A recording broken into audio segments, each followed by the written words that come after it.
Hello friends, and welcome to the channel, where in today's entry we'll be taking a look at Captain John Miller as depicted in the film Saving Private Ryan. The mission to save Private James Ryan, spearheaded by Captain John Miller, seems illogical to the soldiers in his unit, but for Miller it's a moral obligation. During the mission, his actions and inactions become a source of conflict in the movie. While this mission may seem irrational, sacrificing 8 men just to save one man who they don't even know is alive, Miller believes in doing things for the greater good, rational or not. As he muses over Caparzo's death, he tells Sergeant Horvath, his second-in-command, that his only consolation after losing any of his men is that he believes it happened for the lives of many others to be saved. Even after losing 94 soldiers, his morale is still high because he believes it is for the greater good. Herein lies his motivation. However, this mission regarding Private Ryan is about saving just one life, which challenges this greater good belief. Besides, how can you motivate his team to go on a mission he himself does not fully support? In this case, his actions are influenced by his philosophy of moral responsibility. He believes it is his moral duty to obey orders as a soldier. For him, the mission is not worth the lives of his men, but as a good soldier, he has to accept the order without question. This, he reminds his men, is one of their duties as soldiers. In addition, Miller believes in meriting what he earns. Thus, completing this mission earns him the right to go home. When Ryburn threatens to desert the mission, he informs them that he does not care about Private Ryan, but he believes in earning his keep. Therefore, if the mission will earn him the right to go back to his wife, that motivates him to complete it. During his conversation with Sergeant Horvath at the church, he tells him that he wouldn't trade Private Ryan for any of his men, but he hopes that he will be worth all the sacrifices by going home to make a great discovery, like curing a disease or creating a great invention. This belief also carries him till his dying breath. In his last words, he tells Private Ryan to earn the sacrifices they have made to get him home.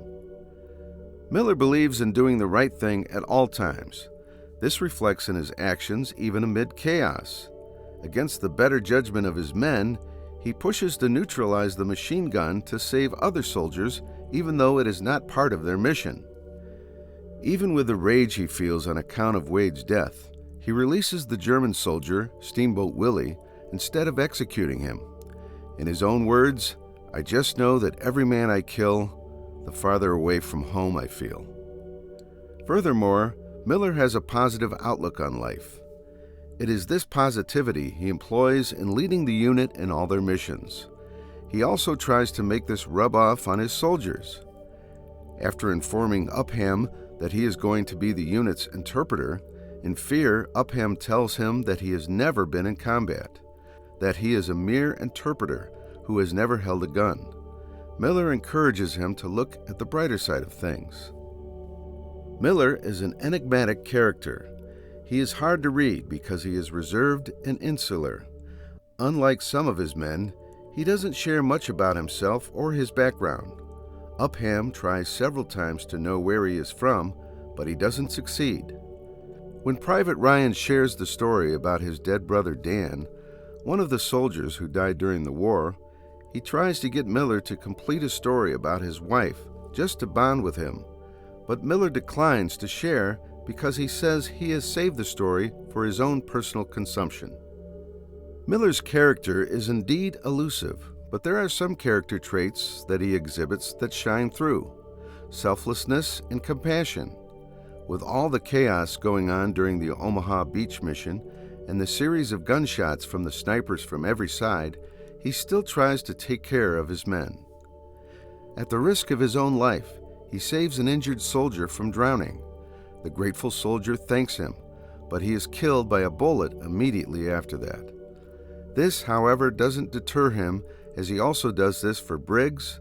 Unfortunately, Briggs dies too. Additionally, he convinces his men about the importance of the mission, which is that by taking Ryan back to his mother, she wouldn't lose all 4 sons, thus lessening her grief. In spite of this, being compassionate does not cloud his sense of reasoning. When the Frenchman pleads with them to take his daughter, he refuses vehemently. Caparzo suggests they take the kid because he reminds him of his niece, but he refuses and stands firm by his conviction that it is a bad idea to take children. Caparzo soon learns the hard way as he is shot by a sniper.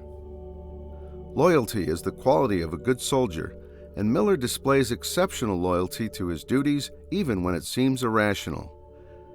When Ryburn and some other soldiers in his detachment are questioning the fairness of risking the lives of 8 of them just to save one soldier, Miller reminds them as soldiers they have to obey orders, and that trumps everything. Whatever his own opinions on the mission, however, Miller keeps them to himself. "I don't gripe to you," he tells his squad. "Gripes go up, not down. I send yours up." He never openly criticizes the mission or the rationale behind it, knowing the effect it would have on his men. In addition, after searching for Private Ryan in so many places, he could have agreed with some of his soldiers that the man is dead or can never be found, but he doesn't give up. Rather, he encourages them to keep searching. Even when they find Private Ryan and he refuses to go with them until he completes his mission, Miller stays back to support him instead of going home. This is a man loyal to his mission and gives everything to accomplish it, no matter what the obstacles.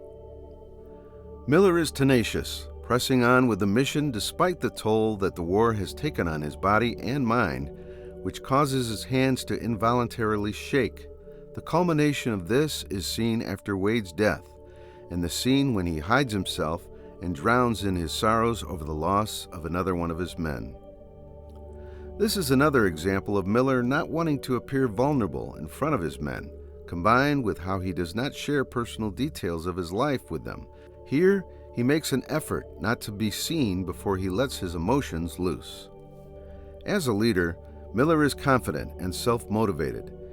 He has to make all the tough decisions and encourages men to keep going despite the setbacks.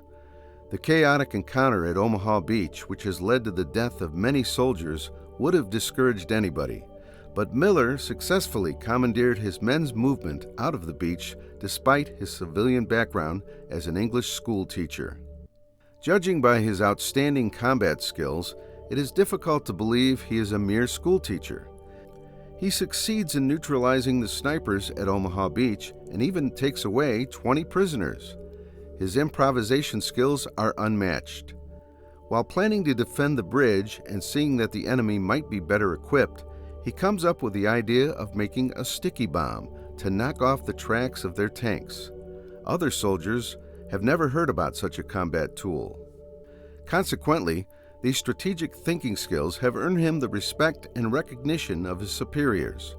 While reporting to his superior about the Omaha Beach mission, he is informed that it has been specifically assigned to him because it is a tough assignment. Miller also possesses some effective conflict management skills. The conflict that follows Wade's death would have disabled the morale of his soldiers, but Miller is able to think on his feet. Instead of escalating the situation like Sergeant Horvath by threatening Ryburn for trying to desert, he rather chooses to talk about his background to encourage them. He knows his men are yearning to know more about him.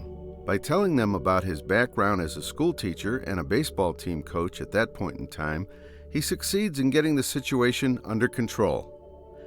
It is difficult to guess where Miller learned his combat skills from. He admits to his men that the war front has made him assume another personality because his wife may not recognize this other side of him. However, being a school teacher must have shaped and helped develop some of his character traits, especially in people management. Handling children requires patience, effective communication, and sensitivity.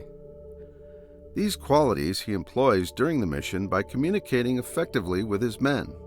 When they question the rationale behind the mission, he uses humor to make them understand that it is to ease Ryan's mother's grief.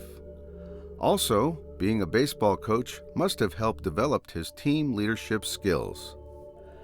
Miller is a charismatic leader who has a positive influence on his men. The short speech about himself and his background boosts their morale. Even Ryburn, who has vehemently opposed the mission from the beginning, risks his own life to save Ryan from an explosion as they try to protect the bridge. Similarly, when Ryan refuses to go home and instead decides to stay back in his post, Horvath tells Miller that perhaps if they succeed in saving Private Ryan, it may be one decent thing they have achieved in the war, thereby earning their right to go home. By saying this, Sergeant Horvath has been influenced by Miller's belief in always doing the right thing and discharging their duties to earn their journey home. Decency is Miller's watchword, but that ends up being his undoing. Miller, by trying to neutralize the machine gun to stop it from killing other soldiers, has made a very poor choice. This choice leads to Wade's death and makes his men divided among themselves. He forgets that not all battles are meant to be won, that sometimes you have to lose the battle to win the war. Additionally, not executing Steamboat Willie because he surrendered is in line with the international law on armed conflict. However, in that situation, blindfolding him and expecting him to surrender himself to the first Allied patrol he meets was a terrible decision. In the end, he falls by Steamboat Willie's bullet. Because, just like Ryburn predicted, instead of surrendering himself to the Allied patrol, his fellow German soldiers pick him up and he goes back into the battlefield. He reappears again later in Private Ryan's post. Upham, who in the beginning tries to talk Miller out of executing him, is the one that shoots Steamboat Willie. Even though he surrendered for the second time with other soldiers, Upham still fires a shot at him. Upham realizes that the battlefield can be a jungle, and some actions are necessary, even if it's not the decent thing to do. Miller, a seasoned captain, should have known this by now. These two choices he makes during the mission constitute an error in judgment and become a catalyst that leads to his death. Overall, the mission to save Private Ryan exalts the life of an individual over the lives of 8 others, but it also reflects humanity. Tough and respected, but also caring and compassionate, Miller is an exceptional leader who convinces his men that it is their moral responsibility as soldiers to complete the mission and a noble cause to lessen a mother's grief. Although Miller is not convinced that Ryan is worth the sacrifice as a dutiful soldier, he gives his life for the mission. So what do you think of Captain John Miller? Let me know in the comments below. And if you like this video, subscribe to see more entries like these. And you can check out some of the other characters we've covered here.